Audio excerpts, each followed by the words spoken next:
di jantung kota tua Yerusalem.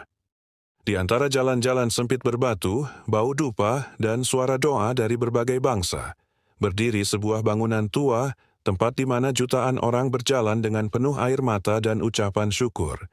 Inilah Gereja Makam Kudus, Church of the Holy Sepulchre, situs paling suci bagi umat Kristen di seluruh dunia. Tempat di mana tradisi percaya Yesus Kristus disalibkan, wafat, dimakamkan, dan bangkit kembali.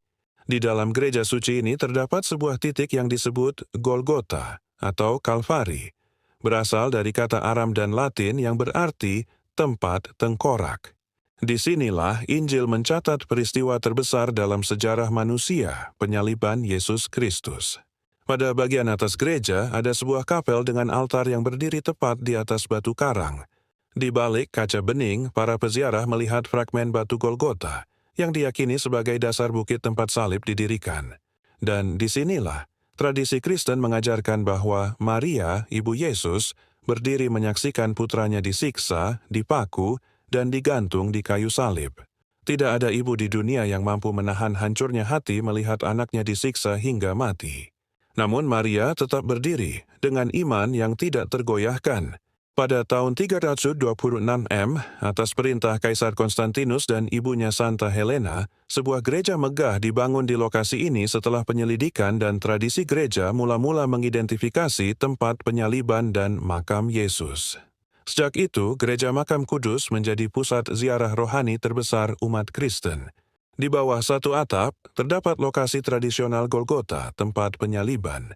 Dan tidak jauh dari situ, makam Yesus, tempat batu yang digulingkan dan kubur yang ditemukan kosong pada hari ketiga.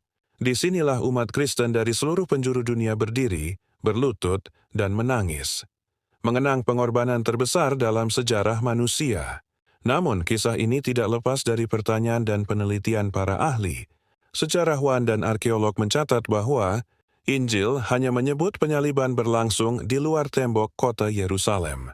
Tembok kota di masa Yesus berbeda dengan tembok kota saat ini, sehingga lokasi Gereja Makam Kudus yang sekarang berada di dalam tembok mungkin pada waktu itu berada di luar. Para peneliti menyimpulkan, tidak ada bukti arkeologi 100% pasti bahwa ini benar-benar lokasi asli Golgota. Tetapi selama hampir 2 milenium, tradisi, kesaksian gereja mula-mula, dan iman jutaan orang menjadikan tempat ini sebagai situs penyaliban dan kebangkitan Yesus yang paling diyakini.